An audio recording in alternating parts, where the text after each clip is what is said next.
au féminin. Féminin.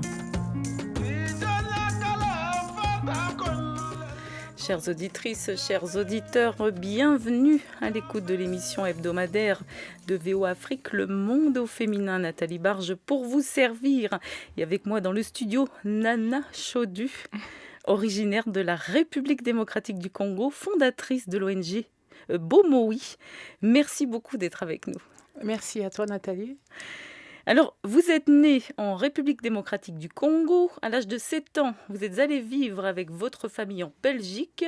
Vous avez débuté votre carrière au Parlement belge avant d'avoir été recrutée par l'OCDE à Paris en 2002. Vous avez été coordonnatrice de projet de la division investissement en collaboration avec la Banque mondiale, l'Agence internationale de l'énergie, l'UNESCO, le NEPAD et l'Union africaine.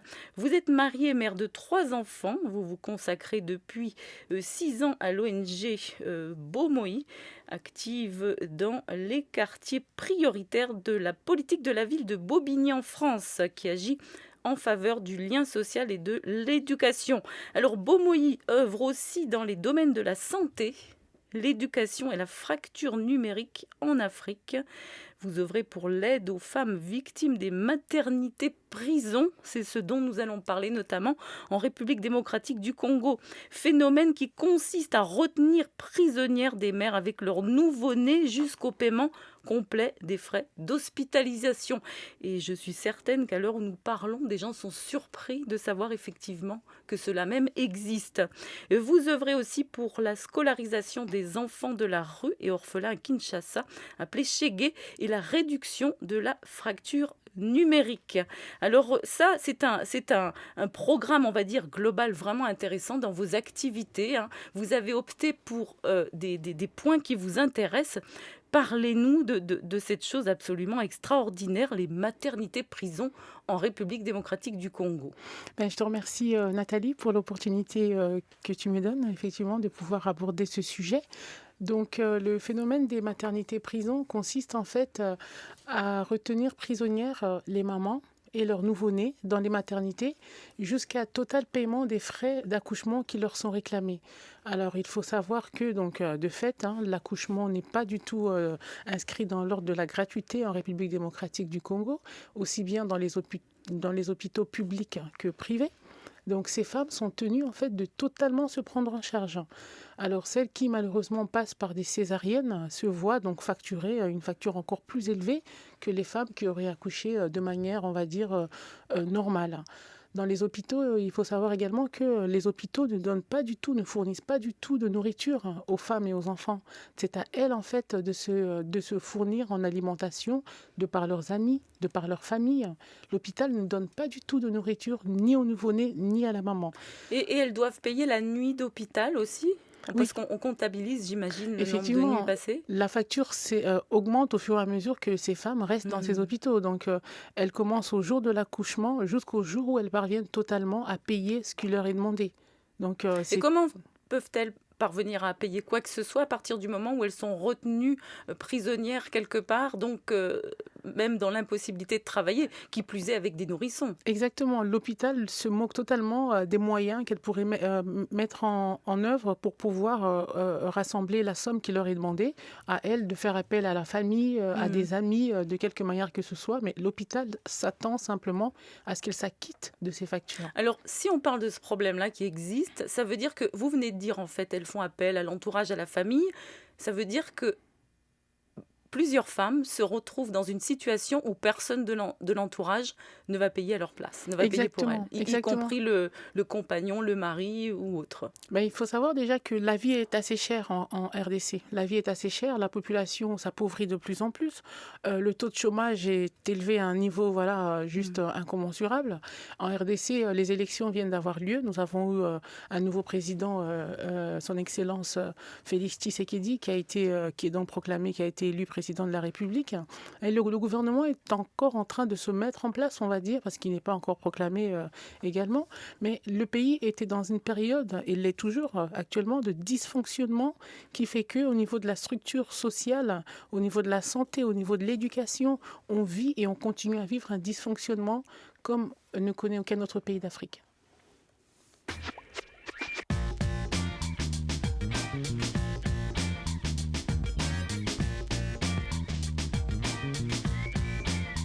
c'est dans la presse.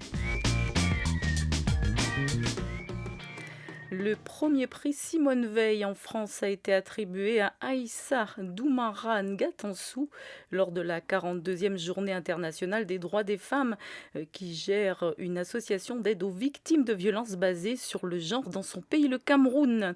Je viens d'une contrée où le non-respect des droits des femmes ou sa méconnaissance amène les femmes à vivre des discriminations, des viols, des mariages forcés ou encore l'utilisation des femmes comme bombes humaines, a déclaré Madame Ngatansou lors de la 42e journée internationale des droits des femmes. Elle a dédié ce prix à toutes les femmes victimes de violences et toutes les rescapées des djihadistes.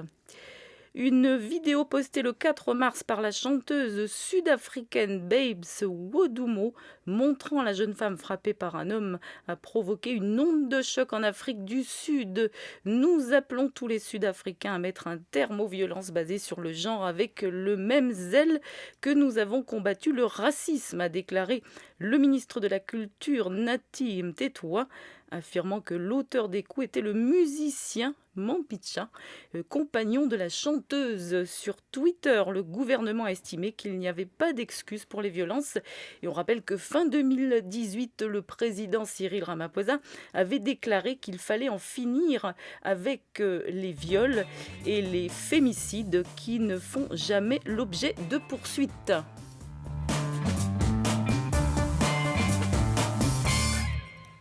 Vous écoutez Le Monde au féminin avec comme invitée Nana Chaudu, qui est la fondatrice de l'ONG Bomoui. Bomoui qui veut dire La vie, la vie, la vie, un très joli mot. Alors, c'est prison maternité.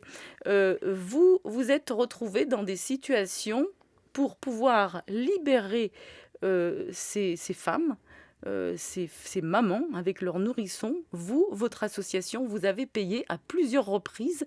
Vous avez fait libérer à Kinshasa plusieurs groupes de femmes avec leurs nourrissons. Effectivement, nous nous sommes rendus sur le terrain. Il faut savoir que l'ONG Bomoui est basée en France, mais nous avons donc ce volet de solidarité internationale dans le cadre duquel nous intervenons, notamment dans cette problématique liée aux maternités-prisons. Pour ce faire, nous nous sommes rendus donc à plusieurs reprises. Je me rends en République démocratique du Congo, où l'ONG est également reconnue selon la législation locale. Et avec l'équipe de Bomoui en RDC, nous effectuons des opérations de libération de ces femmes dans les maternités. Nous nous rendons dans ces maternités, nous négocions, parce que c'est vraiment le terme approprié, nous négocions autour de leurs factures afin de voir dans quelle mesure est-ce que les hôpitaux peuvent accepter de réduire celles-ci afin que nous puissions en libérer le plus possible. Donc oui, effectivement, ces opérations ont eu lieu et puis nous avons eu d'ailleurs pas mal d'images pour immortaliser ces moments-là, ou ces moments de joie en fin de compte, où ces femmes se retrouvent dehors avec leurs bébés ou peuvent en fin de compte réintégrer leur famille. Donc c'est vraiment... Vous avez parlé tout à l'heure du nouveau président. Est-ce que vous avez espoir justement qu'il puisse mettre un terme à ce procédé de maternité-prison en RDC ? Avant de répondre à cette question, Nathalie, je vais d'abord faire appel à la Première Dame. Parce qu'effectivement, pour moi, la Première Dame, donc la femme de notre président élu, a pour vocation, en fait, d'agir dans le social, d'améliorer le cadre de vie des habitants et de s'impliquer dans toutes les questions sociales qui sont liées à l'amélioration de la condition de la femme, à l'accès à l'éducation pour tous les enfants de tout âge, mais aussi à l'accès à l'éducation pour la femme. La femme de notre président élu est un atout de charme, est un atout de cœur en fait. Elle doit être ce relais efficace entre la population et son mari, notre président élu.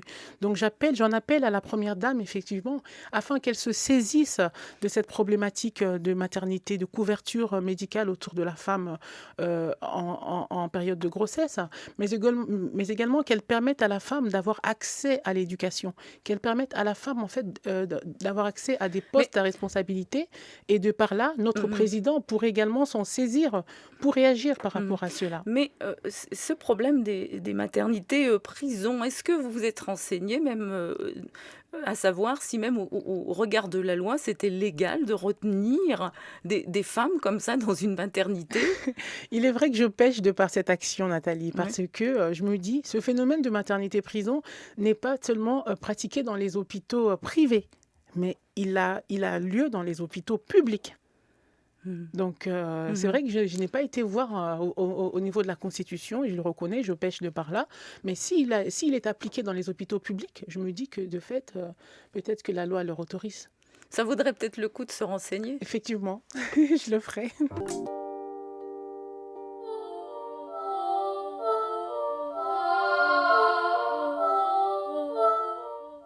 Vous écoutez Le Monde au féminin avec comme invitée Nana Chaudou, présidente de l'ONG Bomoï en République, enfin c'est en France et en République démocratique du Congo.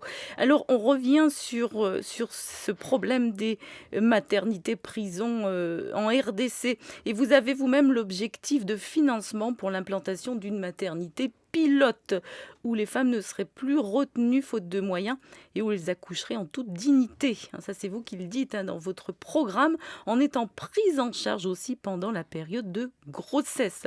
C'est-à-dire qu'en RDC, à l'heure actuelle, on doit payer encore tout ça. Exactement, il n'y a pas de prise en charge. Vous savez que la période de grossesse est une période à risque pour la femme en état de grossesse.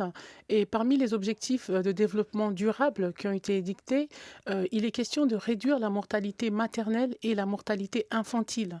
Mais comment pouvons-nous atteindre ces objectifs si on ne met pas en place les outils si on ne met pas en place des procédures, je veux dire des moyens pour y arriver? Et parmi ces moyens de réduction de la mortalité maternelle et infantile, il est obligatoire, il est très très important de mettre en place cette prise en charge Et quand vous dites où elles accoucheraient en toute dignité, effectivement, donc, oui. Est-ce que ça veut dire en fait que vous avez peut-être, je ne sais pas, participé à des accouchements, en tout cas vous savez comment ça se passe. Si l'on est très pauvre, on n'est pas très bien prise en charge, même au niveau de l'accouchement par exemple? Il y a des femmes qui arrivent sur le point d'accoucher et qui ne sont pas prises en charge parce qu'elles n'ont pas les moyens de payer. Donc il y en a qui accouchent par terre, il y en a qui ne sont même pas considérées. Par terre? Par terre, exactement, par terre. Ou alors il y en a qui sont retenues prisonnières dans les maternités et n'ayant pas payé pendant X temps, lorsqu'il y a d'autres femmes qui arrivent nouvellement dans ces hôpitaux, elles doivent céder le lit et dormir par terre, à même le sol, sur un pagne, et céder le lit et que le lit soit partagé par 2 femmes. Donc nous, effectivement, nous avons eu ce projet à cœur de mettre en place l'implantation d'une maternité.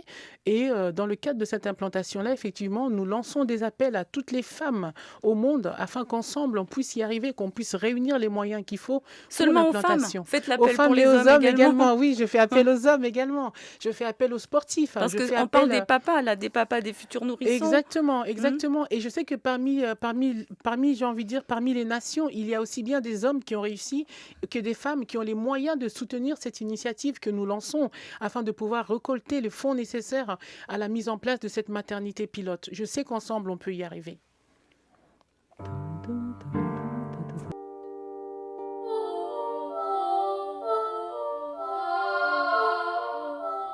On revient vers notre invitée, Nana Chaudou, présidente de l'ONG Bomoï, qui vise à enrayer le phénomène des maternités-prisons en République démocratique du Congo.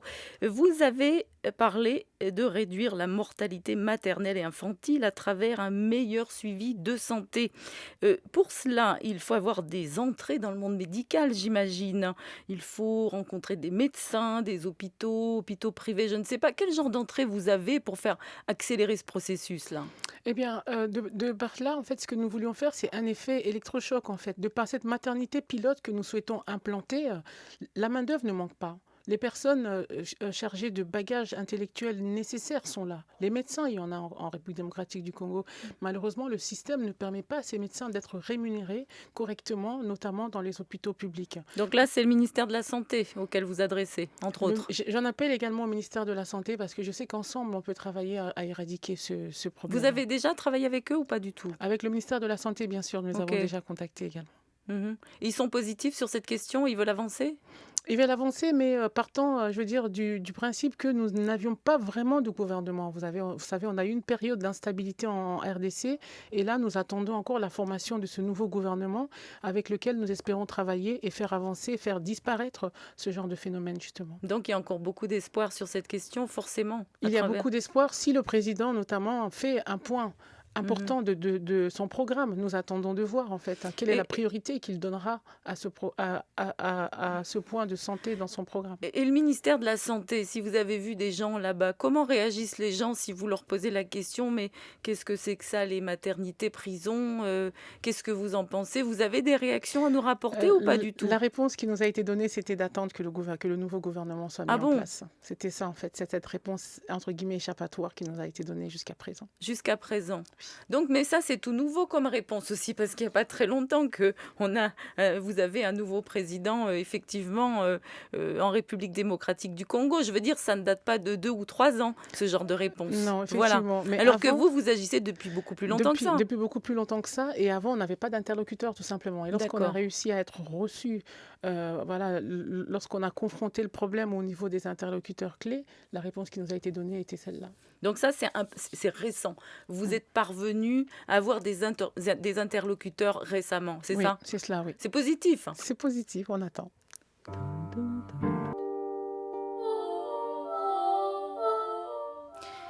Nana Chaudu, on revient vers notre discussion. On va refermer cette discussion sur les maternités prisons parce qu'on est au terme de l'émission. Donc, je voudrais qu'on parle rapidement de la scolarisation des enfants de la rue. Les enfants de la rue à Kinshasa qui sont extrêmement nombreux. Il y a des filles également. Et vous avez un projet de financement là aussi pour une école, c'est ça, pour une école Effectivement, oui. spéciale pour recevoir tous ces enfants des quartiers défavorisés, on va dire. Exactement. Vraiment, cette école a pour ambition d'être basée dans un quartier populaire, où la population est assez pauvre et où les enfants n'ont pas accès à l'école du fait du prix qui leur est imposé. Donc, l'idée de l'implantation de cette école serait effectivement de donner accès à beaucoup plus d'enfants, les orphelins, les chégués, donc les enfants des rues de Kinshasa, mais aussi les enfants qui sont issus de familles démunies. Ils sont en famille, mais les familles n'ont pas les moyens de payer la scolarisation de ces enfants. Et nous voulons montrer aux écoles qui sont déjà implantées qu'il est possible d'implanter une école, qu'il est possible de donner accès à l'éducation pour tous. Il y aura la cantine. Nous espérons également y faire une cantine parce qu'effectivement, ventre vide n'a point d'oreille, comme il est dit. Et actuellement, il est difficile pour un enfant d'être motivé à aller à Donc l'école. ça sera gratuit, tout ça sera gratuit. On ne peut pas prôner la gratuité dans le sens où les professeurs doivent également être rémunérés, les professeurs qui vont enseigner dans ces écoles. Mais ce sera simplement une participation symbolique qui fera en sorte que tous les enfants aillent à l'école. Symbolique. Hein. Symbolique, oui. On dit symbolique parce que l'école publique, logiquement, dans la plupart des pays, elle est gratuite. Elle est gratuite, sauf en RDC. On paye pas les professeurs à partir de ce que les enfants, de ce que les parents donnent pour l'école. En tout cas, on paye les professeurs à travers les impôts d'une manière générale ou d'autres choses, n'est-ce pas? Nous attendons effectivement que le gouvernement fonctionne et que cesse ce dysfonctionnement afin que les professeurs soient payés par un autre canal que celui que l'apport des parents. Un mot rapidement sur les filles qui, elles, sont dans la rue également, les filles, les jeunes filles, les très jeunes filles. Effectivement, il est à savoir que la contribution d'une femme dans la société peut augmenter fortement le PIB, donc le produit intérieur brut de ce pays, enfin de cette société.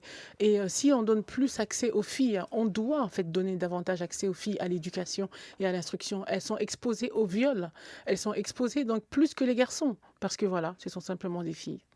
Merci beaucoup, Nana Chaudu. Merci à toi, Nathalie, de m'avoir invitée à ton émission. Ça fait plaisir. C'est un plaisir de vous avoir. À très bientôt. À très bientôt, j'espère. Au revoir.